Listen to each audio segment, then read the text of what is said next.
नमस्कार, मी अजिंक्य भातंब्रेकर। तुम्ही पाहताय न्यूज 18 लोकमत। महत्त्वाची बातमी बुलेटिनच्या सुरुवातीलाच मुंबईतल्या माहीममध्ये नारायण राणेंचे जनआशीर्वाद यात्रेचे होर्डिंग्स काढले गेले। माहीम भागात होर्डिंग्स काढायला सुरुवात झालेली होती।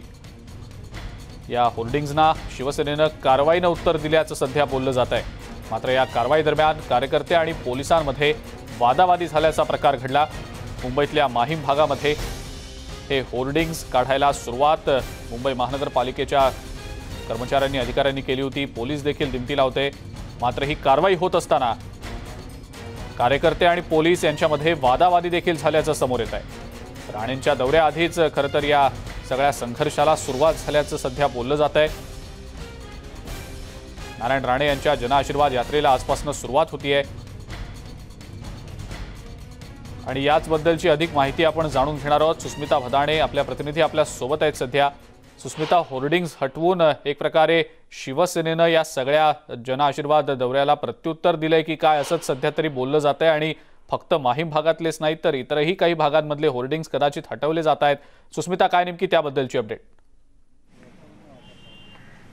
खरं तर नारायण राणे यांचा दौरा हा अतिशय वादात रंगलेला पाहायला मिळतोय। कारण एकीकडे शिवसेनेकडनं होणारा विरोध, भाजपकडनं अपेक्षित असणारं शक्ती प्रदर्शन आणि यासाठी त्यांच्या स्वागतासाठी लावलेले जे बॅनर्स होते, अगदी माहीम असेल, शिवाजी पार्क असेल, जिथे सगळ्यात प्रथम एअरपोर्टवरनं नारायण राणे येणार आहेत, त्या शिवाजी पार्कमधले सुद्धा बॅनर्स हटवण्यात आलेले आहेत। ह्या बॅनर्स हटवताना पोलिसांचं पथक सुद्धा पालिकेच्या कर्मचाऱ्यांच्या सोबत होतं। ज्या ज्या ठिकाणी अशा पद्धतीचे बॅनर्स लावण्यात आलेले आहेत तिथे ही कारवाई करण्यात येते। त्यामुळे भाजपकडनं एक टीका केली जाते की सूडबुद्धीने किंवा आपल्या पालिकेत असणाऱ्या सत्तेचा दुरुपयोग करत कुठेतरी शिवसेनेनं नारायण राणे यांच्या या संपूर्ण जनआशीर्वाद यात्रेला विरोध केल्याचं म्हणावं लागेल। खरं तर आत्ताची परिस्थिती अशी आहे की 10 वाजता नारायण राणे हे एअरपोर्टवरती पोहोचणार आहेत। त्यानंतर ते थेट शिवाजी पार्कमध्ये येणार आहेत। त्यानंतर ते ज्या ज्या ठिकाणी जाणार आहेत त्या ठिकाणी अशाच पद्धतीचे बॅनर्स लावण्यात आलेले आहेत। खरं तर मुंबईमध्ये महानगरपालिकांना लक्षात घेत अतिशय महत्त्वाचा असा हा शक्ती प्रदर्शनाचा दौरा आहे असं म्हणणं वावगं ठरणार नाही। कारण ज्या ज्या ठिकाणी मुंबई महानगरपालिकेचे शिवसेनेचे नगरसेवक असेल किंवा शिवसेनेचं प्रभुत्व आहे अशा सगळ्याच भागातनं नारायण राणे यांची ही रॅली जाणार आहे। कोकणवासियांना आपलंसं करण्यासाठी हा दौरा अतिशय महत्त्वाचा असणार आहे आणि म्हणून अगदी लालबाग असेल, सिद्धिविनायक मंदिर परिसर असेल, दादर परिसर असेल, इथून हा दौरा पुढे सरकत जोगेश्वरीमध्ये ते म्हणजे भाषण करणार आहेत, तिथे ते संवाद साधणार आहेत। 2 दिवसांचा हा दौरा असणार आहे। मुंबई महानगरपालिका निवडणूक आणि विरार वसई महानगरपालिका निवडणूक या दोन्ही निवडणुकांच्या मुख्य जबाबदारीचा भार हा केंद्रानं नारायण राणे यांच्यावरती टाकलेला आहे। त्यामुळे भाजप विरोधात शिवसेना आणि त्यांचे कायम विरोध करणारे नारायण राणे हे आता येणार आहेत दादरमध्ये। परंतु त्यासाठी अगदी पोलीस यंत्रणा असतील किंवा इतर अनेक पद्धतीने जसं आपण बघितलं की बॅनर्स हटवण्यात आले, अशा वेगवेगळ्या पद्धतीने तयारीला सुरुवात झालेली आहे। बिलकुल सुस्मिता, अशाच आमच्या सोबत रहा। याबद्दलच्या अपडेट्स तुमच्याकडनं आम्ही घेणारच आहोत। आपल्या सोबत आपल्या प्रतिनिधी प्रणाली कापसे देखील आहेत सध्या। त्यांच्याकडनं या संदर्भातली माहिती आपण जाणून घेऊया। प्रणाली, आपण बघत असलो तर कुठेतरी या राजकीय संघर्षाला आता दौऱ्याआधीच सुरुवात झाली। अजून नारायण राणे पोहोचले देखील नाहीयेत मुंबई विमानतळावर, त्याआधीच होर्डिंग्स हटवायला सुरुवात झाली। कुठेतरी शिवसेना विरुद्ध नारायण राणे या राजकीय संघर्षाचा एक वेगळा अंक आज आपल्याला बघायला मिळू शकतो। प्रणाली, त्याबद्दल नेमकं काय सांगताय? दोन्ही गोष्टींची शक्यता नाकारता येत नाही। एक राजकीय संघर्षही कदाचित आपल्याला बघायला मिळू शकतो। कदाचित आपल्याला चांगल्या वातावरणामध्ये ही यात्रा पार पडताना सुद्धा दिसू शकते। नक्कीच या यात्रेला संघर्ष होण्याची शक्यता जास्त आहे। यासाठी कारण तसं आवाहन शिवसेनेचे नेते विनायक राऊत यांनी आधीच दिलेलं आहे। त्यांनी सांगितलेलं होतं की नारायण राणे यांना बाळासाहेबांच्या स्मृतीस्थळावर कुठल्याही परिस्थितीत जाऊ दिलं जाणार नाही।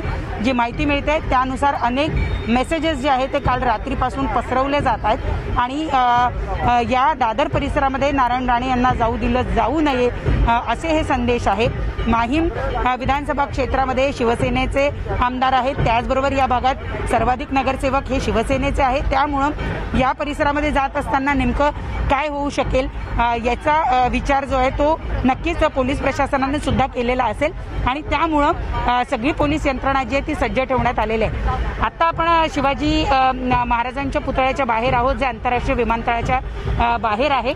या परिसराचे जे आमदार आहेत ते आपल्याबरोबर आहे. पराग अळवणीजी, त्यांच्याकडून जाणून घेऊया. परागजी, सेना आणि भाजपमध्ये एक संघर्ष या निमित्तानं दिसतोय की काय, अशी भीती प्रत्येकाला वाटू लागली आहे? कारण सकाळपासून पोस्टर्स काढायला ठिकठिकाणी सुरुवात झाली आहे. माहीममध्ये काढले गेले, दादरमध्ये काढले गेलेले आहे. कसं बघता तुम्ही या कारवाईकडे?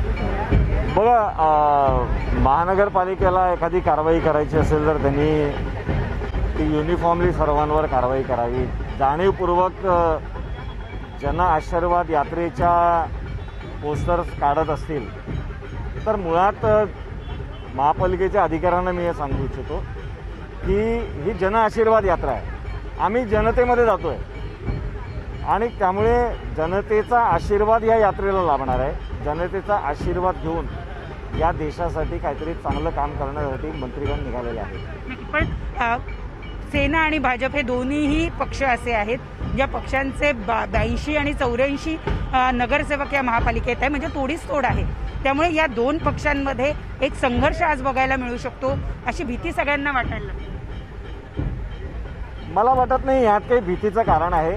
भारतीय जनता पार्टी हा केडर बेस पक्ष आहे. हा आपली संघटना वाढवतो, हा आपल्या संघटनेचे कार्यक्रम पुढे नेतो आणि त्यामुळे आम्ही आमचा कार्यक्रम नेहमी पुढे नेत असतो. आम्हाला काही दुसऱ्याला छोटं करण्यासाठी आम्ही कधीच काम केलं नाही. भारतीय जनता पक्ष तो पक्ष आहे जो फिनिक्स पक्षाप्रमाणे मोठा झालेला आहे. 2 आमचे खासदार होते आणि तिकडून आज देशाची सत्ता ही मिळालेली आहे. तर मला वाटतं की जनतेचा आशीर्वाद घेऊन आम्ही सत्तेपर्यंत पोहोचलेलो आहोत. म्हणजे भाजपच्या वतीनं कुठलाही संघर्षाचा प्रयत्न किंवा कुठली संघर्षाची परिस्थिती निर्माण होणार नाही असं परागजी सांगतायत. परंतु सेनेकडनं तो प्रयत्न होता का हे सुद्धा आपल्याला बघावे लागणार आहे. त्यांनी संयम बाळगणं सुद्धा गरजेचं आहे. अगदी खरं आहे. प्रणाली, तुम्ही देखील अशाच आमच्या सोबत राहा. मी पुन्हा एकदा आपल्याकडे येणार आहे. आपल्या सोबत आपले प्रतिनिधी अभिषेक पांडे देखील आहेत सध्या, आणि अभिषेक पांडे यांच्या सोबत कृपाशंकर सिंग आहेत, भाजपचे नेते. आणि आता आपण बघितलं असेल की हा संघर्ष कुठेतरी शिवसेना विरुद्ध नारायण राणे असा होण्याची शक्यता व्यक्त होती. अभिषेक, काय नेमकी तिथली परिस्थिती आहे आणि कृपाशंकर सिंग यांचं या संदर्भातलं नेमकं काय म्हणणं आहे? बिल्कुल, मैं इस समय एयरपोर्ट के भीतर पे हूं जहां पर नारायण राणे पहुंचेंगे और बाहर निकलेंगे एयरपोर्ट से. यहां पर देखिए गाड़ियों की लाइन आपको दिखाई पड़ रही है. इससे आप अंदाजा लगाइए करीब 20 से 25 गाड़ियां एयरपोर्ट के इस पार्किंग स्लॉट में हैं. हालांकि कार्यकर्ताओं को मना किया गया है कि यहां पर ना पहुंचे क्योंकि कोविड प्रोटोकॉल का पालन करते हुए. हमारे साथ कृपाशंकर सिंह है, बीजेपी नेता. किस तरीके से आप लोग स्वागत करने वाले हैं और आज जन आशीर्वाद यात्रा को लेकर किस तरीके से तैयारी है? एक्चुअली जो जन आशीर्वाद यात्रा है, नारायण राणे साहब अभी आ रहे हैं एयरपोर्ट से. यहाँ से सीधा जाएंगे शिवाजी महाराज के पुतले के पास, वहाँ उनको माल्यार्पण करेंगे. और देवेंद्र फडणवीस साहब जो विरोधी पक्ष नेता, पूर्व मुख्यमंत्री. तैयारी किस तरीके से है? तैयारी तो मतलब यह है कि जन आशीर्वाद यात्रा के लिए निकले हैं लोग, निकले हैं, गाड़ियाँ निकली हैं, ऑटो रिक्शा निकले हैं, टैक्सी निकले हैं, यूनियन है उनकी, यूनियन को मानने वाले लोग, सारे लोग अपनी अपनी गाड़ी लेकर के सब. मतलब कि कब तक एयरपोर्ट पर पहुंचने की उम्मीद है? जगह 15-20 मिनट, 20 से 25 मिनट लगेगा. थोड़ा फ्लाइट डिले थी, उसको मतलब यहाँ 10:30 बजे लैंड होना था, 10-5 मिनट आगे पीछे हो सकती है. 15-20 मिनट फ्लाइट डिले हो गई है. 10 बजे पहुंचना था, आप 10:30 बजे निकलेंगे. और मैं अगर तस्वीरें आपको दिखाऊं तो आप देखिए यहाँ पर ये पूरी तस्वीरें आप देखिए कि गाड़ियों की लाइन आपको दिखाई पड़ रही है. जहां देखिए वहां तक गाड़ियां और चारों तरफ, क्योंकि बीजेपी की कोशिश है कि इस जन आशीर्वाद यात्रा के जरिए कहीं ना कहीं इस पूरे रूट को या मुंबई के भीतर ये बताया जा सके कि किस तरीके से बीजेपी का अस्तित्व है, बीजेपी किस तरीके से बीएमसी चुनाव चुनाव के लिए तैयार है। इसके पॉलिटिकल मैसेज कल खुद प्रवीण दरेकर ने दे दिए थे कि जन आशीर्वाद यात्रा भले ही प्रधानमंत्री के कहने पर निकाली जा रही है और लोगों का आशीर्वाद लेने के लिए, लेकिन निश्चित तौर पर इसका बीएमसी से कनेक्शन है। और बीएमसी जिस तरीके से बीजेपी के कब्जे से दूर रह गई थी 2 सीटों को लेकर के, अब इस बार वो पूर्ण बहुमत को लेकर तैयारी करेंगे और यही वजह है कि पूरी की पूरी लाइन लगी। हालांकि यहाँ पर कार्यकर्ताओं को आने के लिए मना किया गया है, लेकिन बाहर अगर दिखाएं तो बाहर होर्डिंग ही होर्डिंग आपको नजर आ रही है। यहाँ से जहाँ देखिए वहाँ पर बाहर चारों तरफ नारायण राणे की होर्डिंग लगाई गई है, ताकि यहाँ से जब निकलेंगे पहली बार मुंबई में बतौर कैबिनेट मंत्री प्रवेश कर रहे हैं और एक जन आशीर्वाद यात्रा न केवल एक जन आशीर्वाद के तौर पर है, बल्कि इसके पॉलिटिकल मायने भी बहुत ज़्यादा है और पॉलिटिकल मकसद को लेकर ही बीजेपी इसको एक बड़ी रैली में तब्दील करना चाह रही है। हालांकि सरकार ने पहले ही कर दिया है कि अगर कोई भी व्यक्ति कोविड प्रोटोकॉल फॉलो नहीं करेगा तो उसके खिलाफ मामला भी दर्ज किया जा सकता है। जी अभिषेक, लेकिन इस पूरे सिचुएशन को अगर हम देखेंगे तो राजकीय संघर्ष होने की भी आशंका जताई जा रही है। शिवसेना ने इशारा भी दिया है, एक प्रकार से बोला है कि आप बाला साहेब ठाकरे की स्मृति स्थल पे ना जाएं। एक बड़ा राजकीय संघर्ष होने की आशंका जो है वो बताई जा रही है, उसके बारे में क्या बताएंगे? देखिए, राजकीय संघर्ष होना बिल्कुल लाजमी इसलिए हो गया है क्योंकि शिवसेना कहीं ना कहीं जानती है कि हिंदुत्व के मुद्दे पर बीजेपी काउंटर करने की कोशिश कर रही है शिवसेना को। और जिस तरीके से महाराष्ट्र की राजनीति में 3 पार्टियां सामने आई हैं और तीनों पार्टियों में शिवसेना एक कट्टरवादी हिंदुत्व पार्टी के तौर पर थी और अचानक बीजेपी के कारण सत्ता छोड़ करके दूसरे के साथ सत्ता बनाई, तो उसका बीजेपी काउंटर करने की कोशिश करेगी और इसी के तहत वो बाला साहब ठाकरे के स्मारक पर दर्शन करने के लिए जा रहे हैं। हालांकि पहले ही जिस तरीके से शिवसेना ने कह दिया है कि उनको नैतिक अधिकार नहीं है और बीजेपी इसका राजनीतिक मायने निकालने की कोशिश कर रही है, बावजूद इसके बीजेपी वहां पर जाने पर अड़ी हुई है। यानी बीजेपी को लगता है कि बाला साहब के मुद्दे को लेकर के जिस तरीके से उन्होंने गुजरात में सरदार पटेल के मुद्दे को लेकर के, लाल बहादुर शास्त्री के मुद्दे को लेकर के कहीं ना कहीं कांग्रेस को घेरा है, अब बाला साहब ठाकरे के मुद्दे को लेकर के या उनके स्मृति स्थल पर दर्शन करके कहीं ना कहीं शिवसेना को एक मैसेज देने की कोशिश है कि शिवसेना हिंदुत्ववादी जो पार्टी के तौर पर देखी जाती थी, उन्होंने अपनी आइडियोलॉजी छोड़ करके समझौता करके सरकार बनाई है और ऐसे में बाला साहब ठाकरे के जो समर्थक हैं वो नारायण राणे या बीजेपी है और ऐसे में वो उनकी आइडियोलॉजी को फॉलो करते हुए, उनको एक आइडियल मानते हुए उनके वहां पर दर्शन करके और आगे की शुरुआत करेगी। यानी इसके राजनीतिक मायने हैं कि जिस तरीके से महाराष्ट्र के साथ साथ पूरे देश में एक नया मैसेज जाएगा कि कहीं ना कहीं बाला साहब ठाकरे के जो विचार थे उसको बीजेपी अपना करके और उनसे आशीर्वाद लेकर के आगे की ये पूरी जन आशीर्वाद यात्रा की शुरुआत रखेगी। बिल्कुल अभिषेक, हमारे साथ ऐसे ही बने रहिए। आपण पुन्हा एकदा आपल्या प्रतिनिधी प्रणाली कापसे यांच्याकडे जाऊया। प्रणाली, मोठ्या संख्येने कार्यकर्ते जमण्याची शक्यता देखील व्यक्त होतीये, या पार्श्वभूमीवर काय नेमकी खबरदारी घेतली जाणार आहे भाजपतर्फे, काही त्याबद्दलची माहिती दिली गेली आहे का?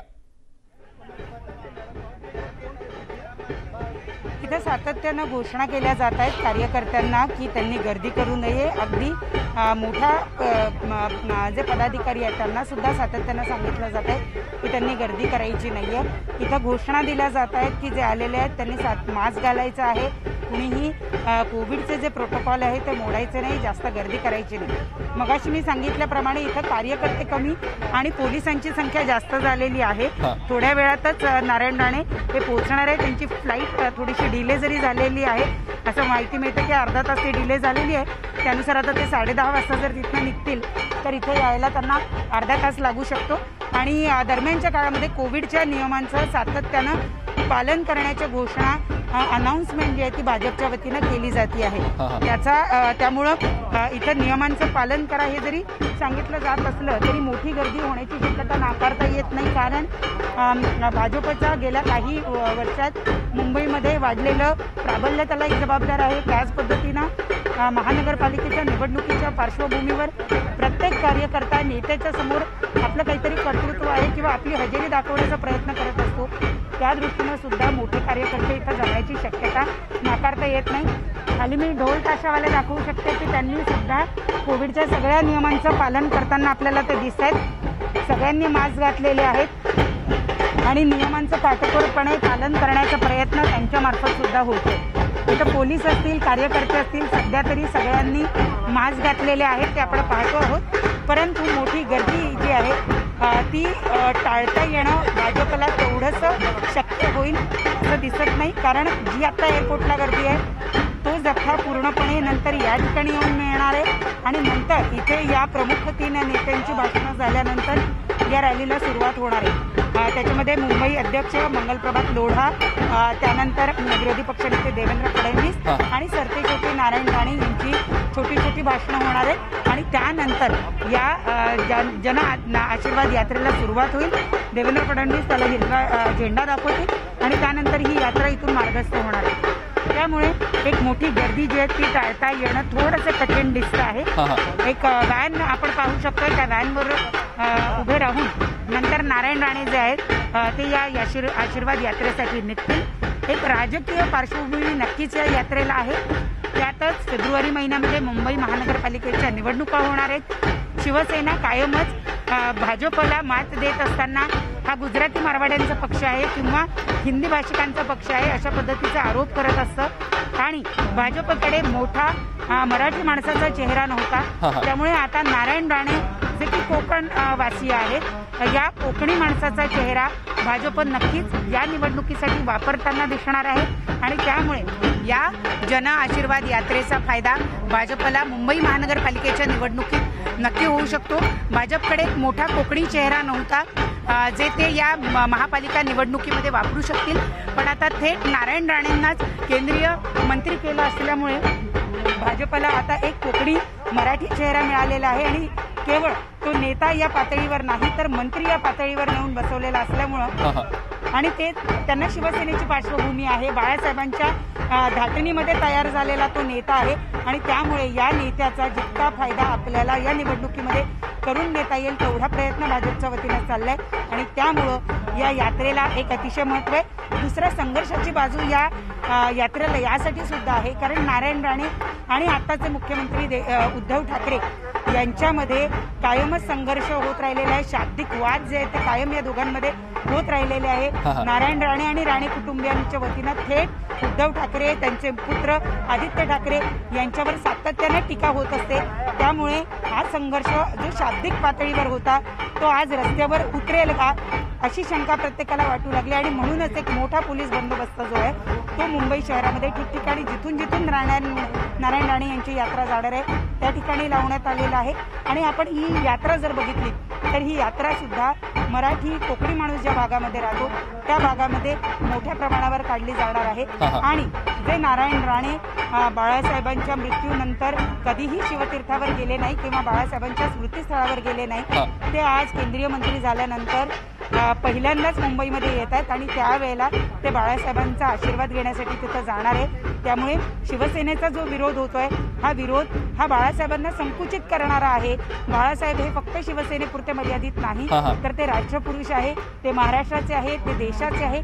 त्यामुळे या स्मृतीस्थळाला भेट देण्यापासून आम्हाला पुढे रोखण्याचा प्रयत्न करत असेल तर ते कोत्या मनावृत्तीचे आहे अशा पद्धतीची प्रतिक्रिया भाजपच्या वतीनं देण्यात येते. बिलकुल बिलकुल प्रणाली, अशाच आमच्या सोबत राहा. मी पुन्हा एकदा आपल्याकडे येणार आहे. आपण पाहतो आहोत एकीकडे नारायण राणे देखील आपल्या भूमिकेवर ठाम आहे, भाजपचे कार्यकर्ते आपल्या भूमिकेवर ठाम आहेत. दुसरीकडे शिवसेनेनं इशारा दिलाय की स्मृतीस्थळावर येऊ नये अन्यथा परिणाम होतील त्याचे वेगळे. आणि या सगळ्या पार्श्वभूमीवर शिवसेनेची जी भूमिका आहे, शिवसैनिक जे आहेत त्यांची नेमकी काय भूमिका आहे हे देखील येत्या काळात पाहणं महत्त्वाचं ठरणार आहे.